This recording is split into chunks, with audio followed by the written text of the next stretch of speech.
Thanks, Lisa.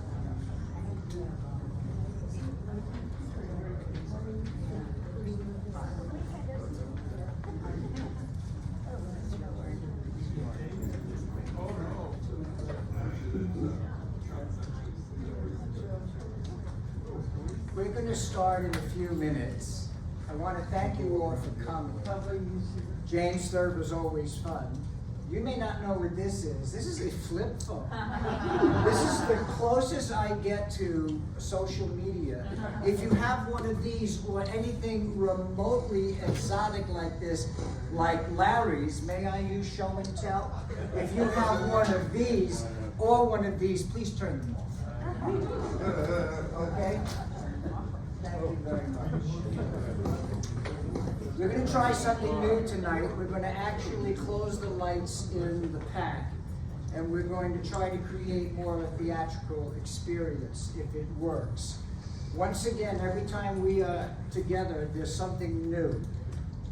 Every time we rehearse, something else surfaces. So I just want you to enjoy it.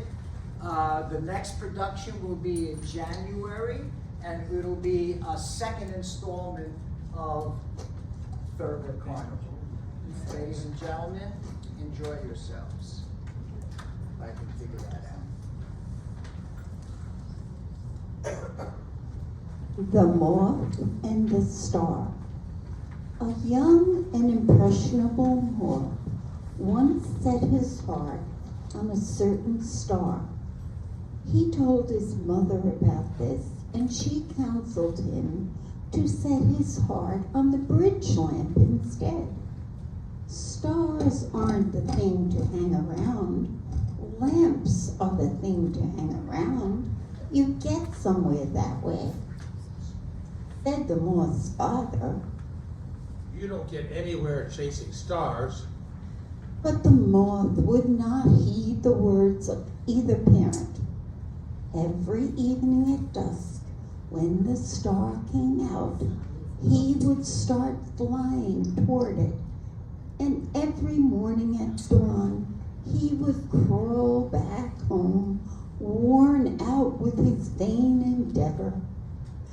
One day, his father said to him, You haven't burned a wing in months, boy, and it looks to me as if you're never going to. All your brothers have been badly burned flying around street lamps, and all your sisters have been terribly singed flying around house lamps. Come on now, get out here and get yourself scorched. A big strapping moth like you without a mark on him. The moth left his father's house, but he would not fly around street lamps, and he would not fly around house lamps. He went right on trying to reach the star, which was 4 1/3 light years, or 25 million miles away. The moth thought it was just caught up in the top branches of the elm.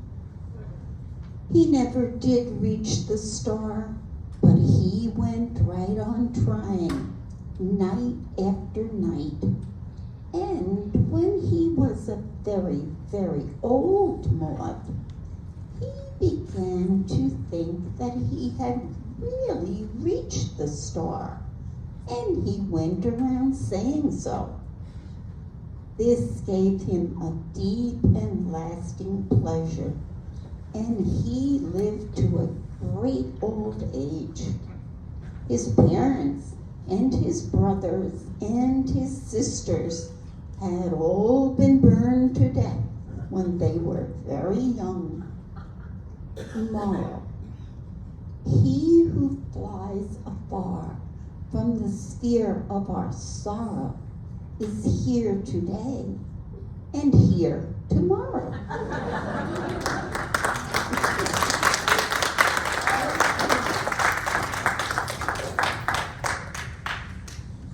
The Philosopher and the Oyster. By the sea, on a lovely morning, strolled a philosopher, one who seeks a magnificent explanation for his own insignificance.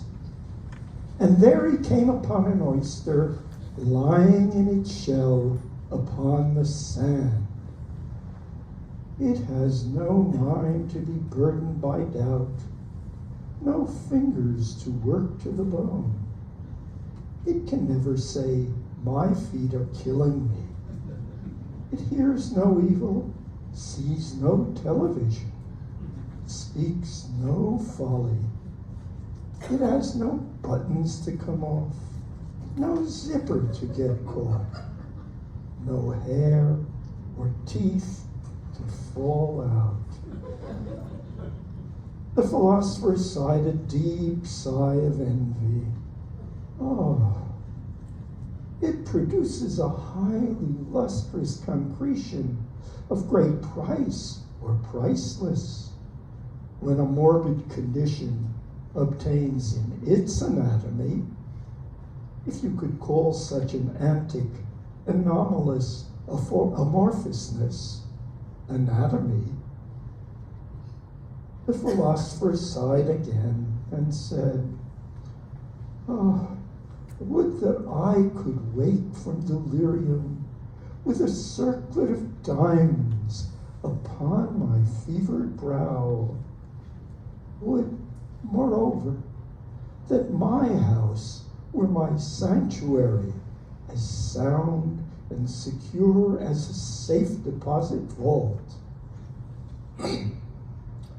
Just then, a screaming seagull swooped out of the sky, picked up the oyster in its claws, carried it high in the air, and let it drop upon a great wet rock, shattering the shell and splattering its occupant. There was no lustrous concretion of any price whatever among the debris, for the late oyster had been a very healthy oyster. And anyway, no oyster ever profited from its pearl.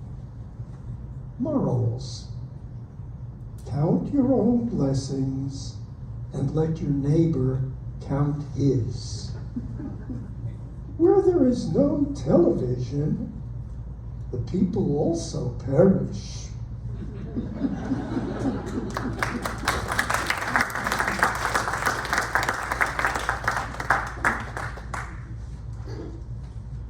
The unicorn in the garden. Once upon a sunny morning, a man who sat in a breakfast nook looked up from his scrambled eggs to see a white unicorn with a gold horn quietly cropping the roses in the garden. The man went up to the bedroom where his wife was still asleep and woke her. There's a unicorn in the garden eating roses. She opened one unfriendly eye and looked at him. The unicorn is a mythical beast. She said and turned her back on him. The man walked slowly downstairs and out into the garden. The unicorn was still there. It was now browsing among the tulips. Unicorn. And he pulled up a lily and gave it to him. The unicorn ate it gravely, with a light heart, because there was a unicorn in his garden. The man went upstairs and roused his wife again. The unicorn ate a lily. His wife sat up in bed and looked at him coldly. You are a booby. I am going to have you put in a booby hatch. The man, who had never liked the word booby and booby hatch, and who liked them even less on the shining morning when there was a unicorn in the garden, thought for a moment. We'll see about that. He said and walked over to the door. He has a golden horn in the middle of his head.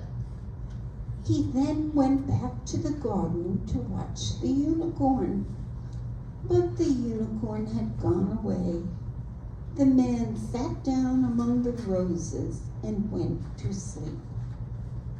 As soon as the husband had gone out of the house, the wife got up and dressed as fast as she could. She was very excited, and there was a glow in her eye. She telephoned the police, and she telephoned a psychiatrist. She told them to hurry to her house and bring a straitjacket. When the police and the psychiatrist arrived, they sat down in chairs and looked at her with great interest. My husband saw a unicorn this morning. The police looked at the psychiatrist, and the psychiatrist looked at the police. He told me it ate a lily. The psychiatrist looked at the police, and the police looked at the psychiatrist.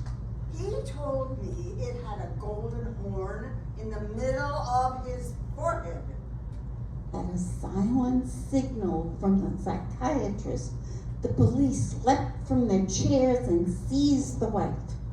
They had a hard time subduing her, for she put up a terrific struggle, but they finally subdued her. Just as they got her into the straitjacket, the husband came back into the house. "Did you tell your wife you saw a unicorn?" asked the policeman. Of course not. The unicorn is a mythical beast. "That's all we wanted to know. Take her away." "I'm sorry, sir, but your wife is as crazy as a jaybird," said the psychiatrist. So they took her away, cursing and screaming, and shut her up in an institution. The husband lived happily ever after. Moral: don't count your boobies until they are hatched.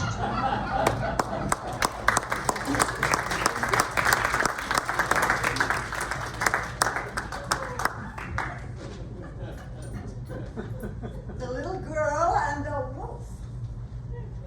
One afternoon, a big wolf waited in a dark forest for a little girl to come along carrying a basket of food to her grandmother.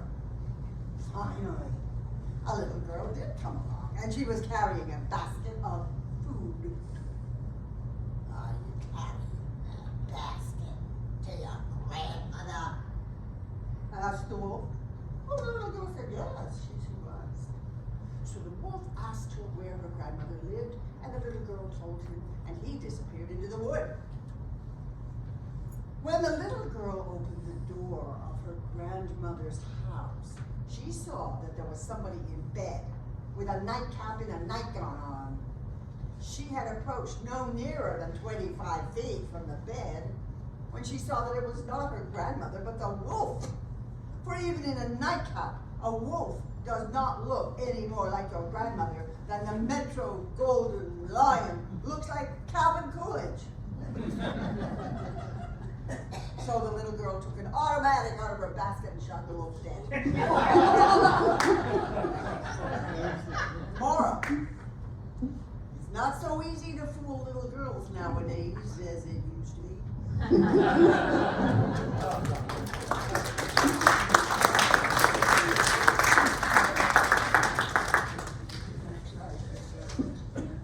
A couple of hamburgers.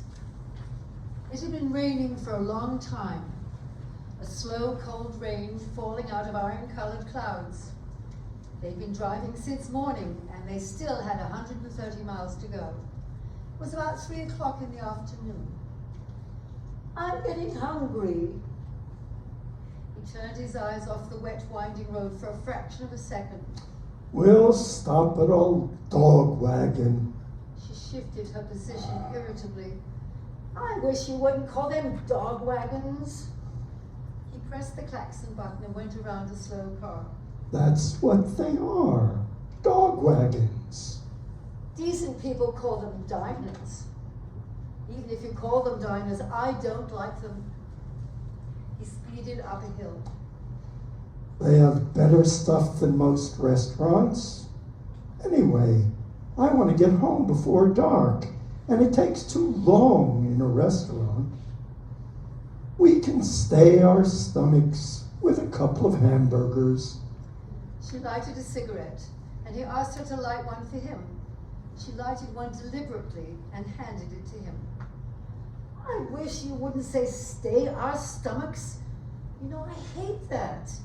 It's like sticking to your ribs. You say that all the time. Good old American expressions. Both of them. Like sow belly. An old pioneer term, sow belly. My ancestors were pioneers too.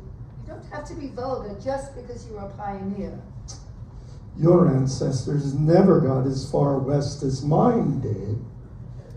The real pioneers traveled on their sow belly and got somewhere. She looked out at the wet trees and signs and telephone poles going by. They drove on for several miles without a word. He kept chortling every now and then. What's that funny sound? Invariably, it made him angry when she heard a funny sound. What funny sound? You're always hearing funny sounds.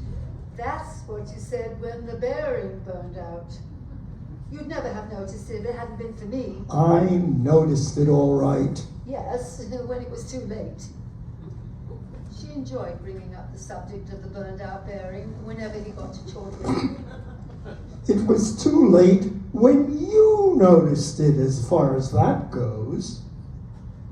Well, what does it sound like this time? All engines make noise running, you know. Oh, I know all about that. It sounds like a lot of safety pins being jiggled around a tumbler. That's your imagination. Nothing gets the matter with a car that sounds like a lot of safety pins. I happen to know that. She tossed away her cigarette. Oh, sure. You always happen to know everything. They drove on in silence. I want to stop somewhere and get something to eat. All right, all right. I've been watching for a dog wagon, haven't I? There hasn't been any. I can't make you a dog wagon. The wind blew rain in on her, and she put up the window on her side all the way. I won't stop at any old diner. I won't stop unless it's a cute one. Unless it's a what one? Oh, you know what I mean. I mean a decent, clean one where they don't slosh things at you. I hate to have a lot of milky coffee sloshed at me. All right. We'll find a cute one then. You pick it out. I wouldn't know. I might find one that was cunning, but not cute. That struck him as funny, and he began to chortle again. Oh, shut up. 5 miles further along, they came to a place called Sam's Diner. Here's one. She looked it over. Oh, I don't want to stop there. I don't like the ones that have nicknames. He brought the car to a stop at one side of the road. Just what's the matter with the ones that have nicknames? Oh, they're always Greek ones. They're always Greek ones. He set his teeth firmly together and started up again. Good After a old time. Sam the Greek. Good old Connecticut Sam Beardsley the Greek.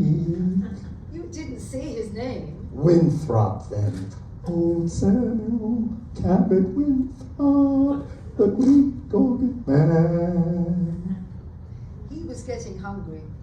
On the outskirts of the next town, as he slowed down, It looks like a factory kind of town.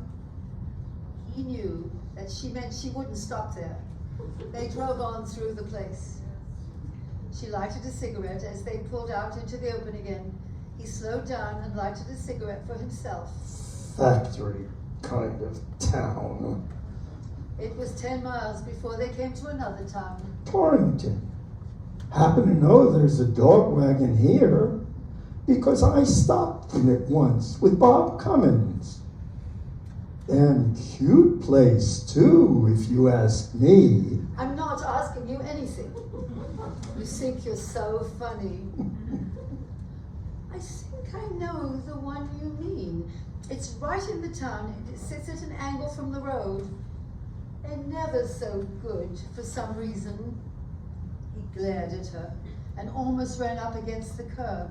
What the hell do you mean, sits at an angle to the road? He was very hungry now. Well, it isn't silly. I've noticed the ones that sit at an angle, they're cheaper because they fitted them into funny little places of ground. The big ones parallel to the road are the best. He drove right through Torrington, his lips compressed. Angle from the road, for God's sake. She was looking out of her window. On the outskirts of the next town, there was a diner called the Elite Diner. Oh, this looks... I see it. It doesn't happen to look any cuter to me than any goddamn Don't be thing. such a sorehead, for Lord's sake. He pulled up and stopped beside the diner and turned on her. Listen, I'm going to put down a couple of hamburgers in this place, even if there isn't one single inch of chintz or creton in the whole... Oh, be still. You're just hungry and mean like a child. Eat your old hamburgers, what do I care? Inside the place, they sat down on stools, and the counterman walked over to them, wiping up the countertop with a cloth as he did so. Well, what'll it be, folks, he said. Bad day, ain't it? Except for ducks. I'll have a couple of... I just want a packet of cigarettes. He turned around slowly on his stool and stared at her as she put a dime and a nickel in the cigarette machine and ejected a packet of Lucky Strikes. He turned to the counterman again. I want a couple of hamburgers with mustard and lots of onion. Lots of onion. She hated onions. I'll wait for you in the car. He didn't answer and she went out. He finished his hamburgers and his coffee slowly. It was terrible coffee. Then he went out to the car and got in and drove off, slowly humming, Who's Afraid of the Big Bad Wolf? After a mile or so, Well, what was the matter with the Elite Diner, milady? didn't you see that cloth that the man was wiping the countertop with? Oh, I didn't happen to want to eat any of the counter. he laughed at that comeback. You didn't even notice it. You never noticed anything. It was filthy. I noticed they had some damn fine coffee in there. It was swell. He knew she loved good coffee. He began to hum his tune again. Then he whistled it. Then he began to sing it.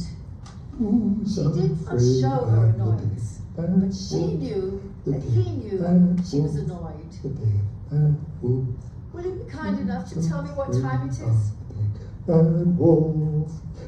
bad wolf, 5 minutes of 5, dum-de-dum-de-dum. She settled back in her seat and took a cigarette from her case and tapped it on the case.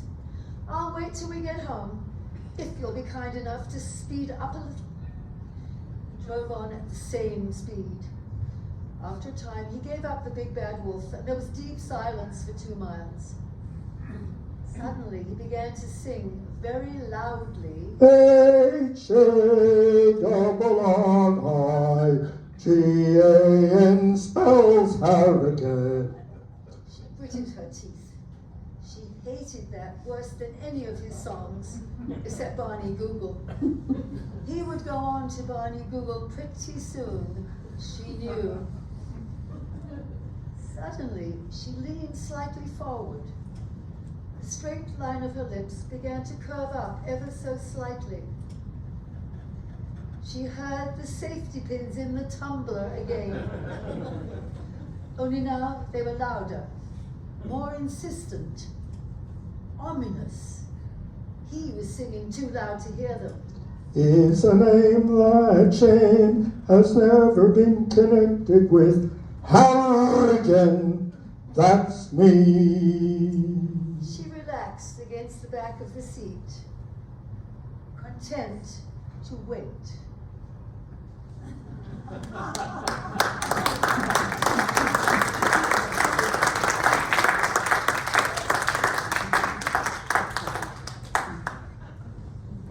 The father and his daughter. A little girl was given so many picture books on her 7th birthday that her father, who should have run his office and let her mother run the home, thought his daughter should give 1 or 2 of her new books to a little neighbor boy named Robert, who had dropped in more by design than by chance. Now, taking books or anything else from a little girl is like taking candy from a baby, but the father of the little girl had his way, and Robert got 2 of her books. After all, that leaves you with 9, said the father, who thought he was a philosopher and a child psychologist and couldn't shut his big fatuous mouth on the subject.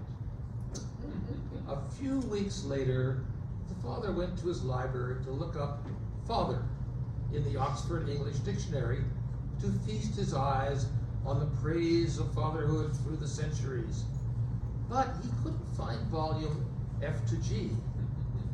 And then he discovered that 3 others were missing too. A to B, L to M, and V to Z. He began a probe of his household and soon learned what had become of the 4 missing volumes. A man came to the door this morning, said his little daughter, and he didn't know how to get from here to Torrington, or from Torrington to Winstead. And he was a nice man, much nicer than Robert. So I gave him 4 of your books. After all, there are 13 volumes of the Oxford English Dictionary, and that leaves you 9. Moral: this truth has been known from here to Menander. What's sauce for the goslings, not sauce for the gander.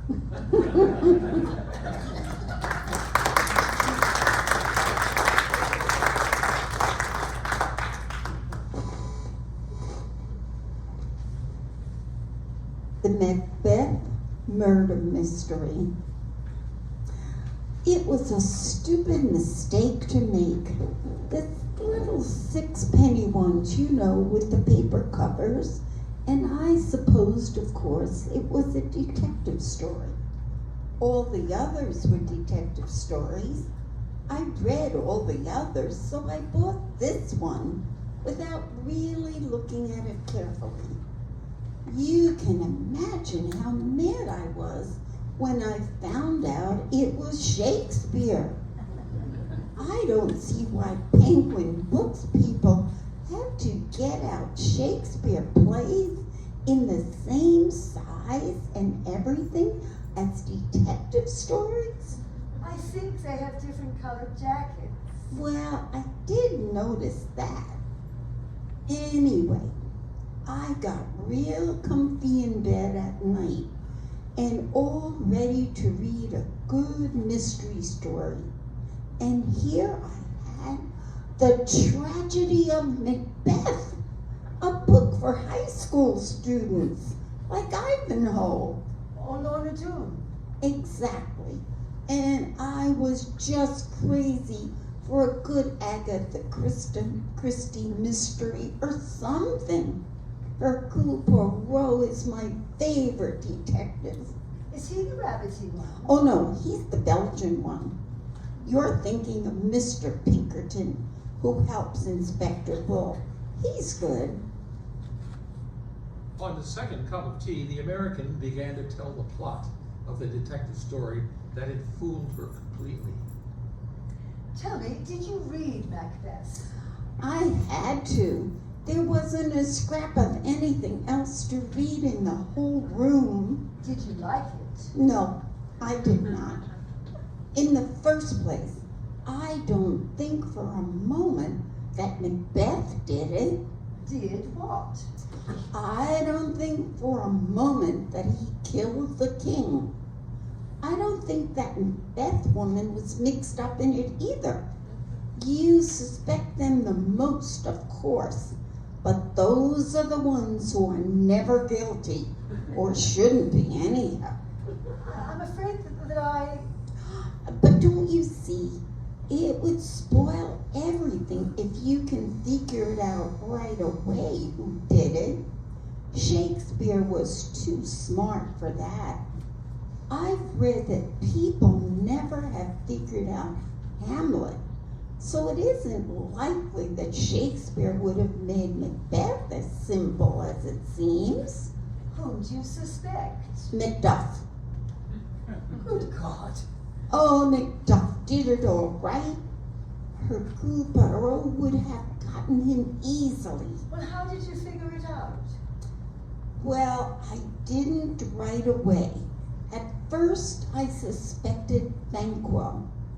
And then, of course, he was the second person killed. That was good right there, that part.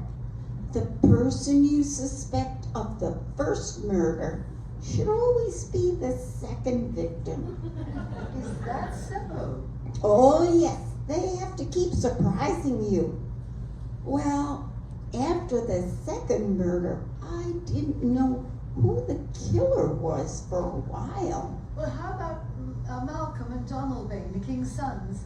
As I remember it, they fled right after the first murder. I mean, that looks suspicious. Too suspicious. Much too suspicious. When they flee, they're never guilty. You can count on that. I believe I'll have a brandy. Do you know who discovered Duncan's body? Macduff discovers it. Then he comes running downstairs and shouts, "Confusion has broke open the Lord's appointed temple, and the sacrilegious murder has made his masterpiece," and on like that. All that stuff was rehearsed. You wouldn't say a lot of stuff like that offhand, would you, if you had found the body? You're right. You wouldn't, unless you practiced in advance. My God, there's a body in here, is what an innocent man would say. But what do you make of the third murderer? You know, the third murderer has puzzled Macbeth scholars for 300 years. That's because they never thought of Macduff. It was Macduff, I'm certain.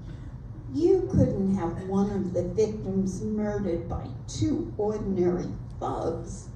The murderer always has to be somebody important. But what about the banquet scene? How do you account for Macbeth's guilty actions there, when Banquo's ghost came in and sat in his chair? There wasn't any ghost. A big, strong man like that doesn't go around seeing ghosts, especially in a brightly lighted banquet hall with thousands of people around. Macbeth was shielding somebody. Who was he shielding? Mrs. Macbeth, of course. He thought she did it, and he was going to take the rap himself. The husband always does that when the wife is suspected. But what about the sleepwalking scene then? The same thing, only the other way round. This time she was shielding him. She wasn't asleep at all. Do you remember when it says, "Enter Lady Macbeth with a taper"? Yes. Well, people who walk in their sleep never carry lights. They have a second sight. Did you ever hear of a sleepwalker carrying a light? No, I never did. Well, she wasn't asleep. She was acting guilty to shield Macbeth. I think I'll have another brandy. I believe that you've got hold of something. Would you lend me that, Beth? I'd like to look it over tonight. I don't feel somehow as if I've ever really read it. I'll get it for you, but you will find out that I am right. The English lady read the play over carefully that night, and next morning after breakfast, she sought out the American woman who was on the putting green. She came up behind her silent. Could I see you alone? The American lady nodded cautiously and followed her to a secluded spot. You found out something. I found out the name of the murderer. You mean it wasn't Macduff? Macduff is as innocent of those murders as Macbeth and that Macbeth woman. Here you will see where Lady Macbeth says, I laid their daggers ready. He could not miss 'em had he not resembled my father as he slept. I had done it. Do you see? No, I don't. But it's simple. I wonder I didn't see it years ago. The reason Duncan resembled Lady Macbeth's father as he slept is that it actually was her father. Good God! Lady Macbeth's father killed the king and, hearing someone coming, thrust the body under the bed and crawled into the bed himself. But you can't have a murderer appear in this story only once. You can't have that. I know that. It says in Act 1, Scene 4, enter Ross with an old man. Now, that old man is never identified, and it is my contention he was old Mr. Macbeth, whose ambition was to make his daughter queen. There you have your motive. But even then, he's still a minor character. Not when you realize that he was also one of the weird sisters in disguise. Even one of the three witches? Precisely. Listen to this speech of the old man's. On Thursday last, a falcon towering at her pride of place was by a mousing owl hawked at and killed. Who does that sound like? Sounds like the way the three witches talk. Precisely. Well, maybe you're right, but I'm sure I am. And you know what I'm going to do now? no, what? Buy a copy of Hamlet and solve that. You don't think Hamlet did it? I am absolutely positive he didn't. But who do you suspect?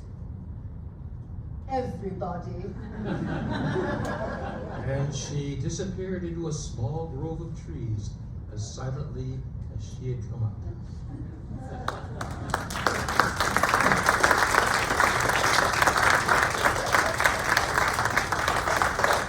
And that's this evening's program. Shalom, June, Eileen, Nora, George, the Playreaders.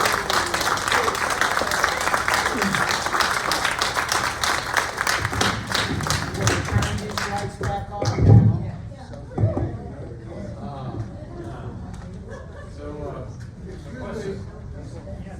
Question from the audience. Tell us a little how this came about. This is very unusual. Answer the question. Okay. About 10 years ago, a guy named Don Wildey, whom some people may know, was directing the Playreaders. And he did Thurber Carnival 10 years ago. Well, Or how long ago? maybe it was 9 or 8. Okay, 9 or 8 years ago. I'll have another round. See, if you talk to a medical doctor, you gotta have your facts right. You put the decimal point in the wrong place, it's not a good idea. So basically, and I spoke to Don just yesterday in Arizona, and I said, you know, we're reprising Thurber Carnival because everybody had so much fun, and so that's why we're doing it. I hope that answers your question. We're going to do a second sequel in January. There'll be another 6 or 7 stories with other people from the Playreaders group, because we have 2 groups. fought about 25 people in total. I hope that answered your question. Anything else? Which one of them is Lenny Bruce? Which one of them is Lenny Bruce? You mean Albert Schneider, because that was his real name. I don't think Lenny is here tonight, Jerry. But So, by the way, we are still adjusting, as you can see, to the microphones and lights. This is not easy. I mean, honestly and truly, if this were easy, anybody could do it. And this is not easy. And I know for those of you who have been on stage before, you get the idea. But once again, thanks for coming. Thurber wrote these in 1938 and 39, and that's when Ira Gershwin wrote the song, You Say Either I... What's the name? Yeah, and so, there you go. So we're going to put that on as you leave, and you can sing along. Once again, thank you for coming. Another round of applause for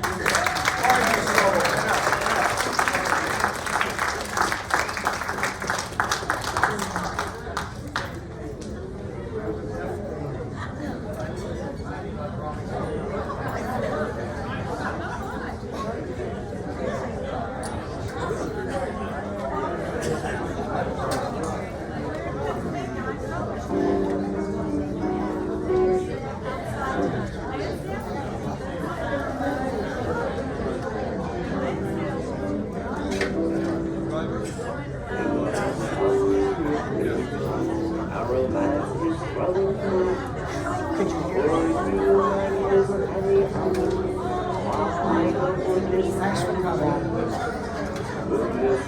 Yes, you don't tell me. Shelley and that's not right.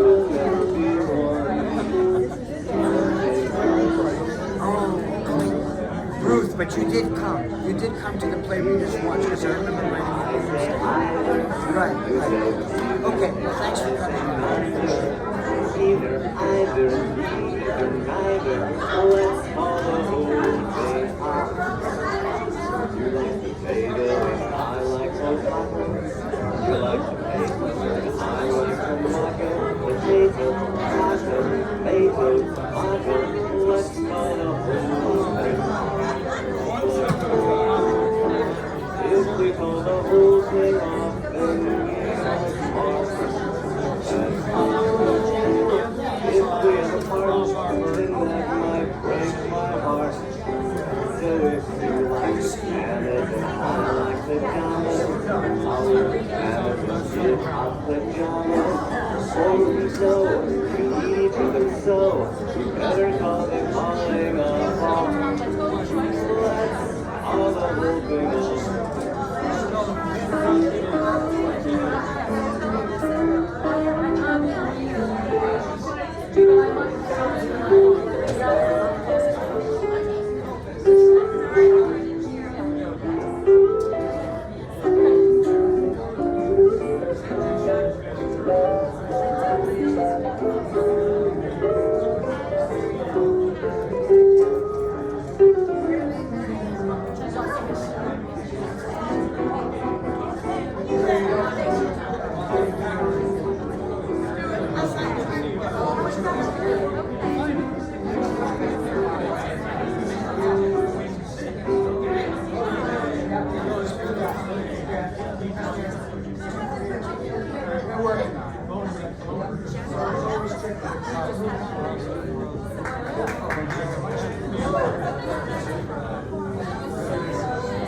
thing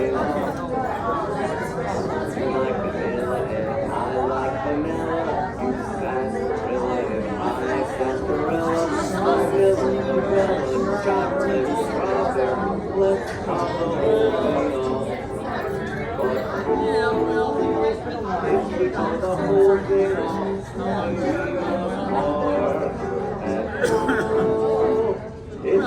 something that might break my heart.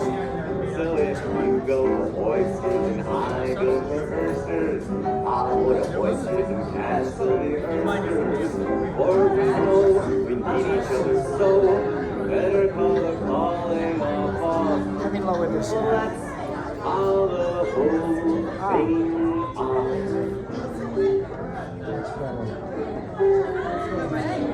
How are you enjoying living here? And what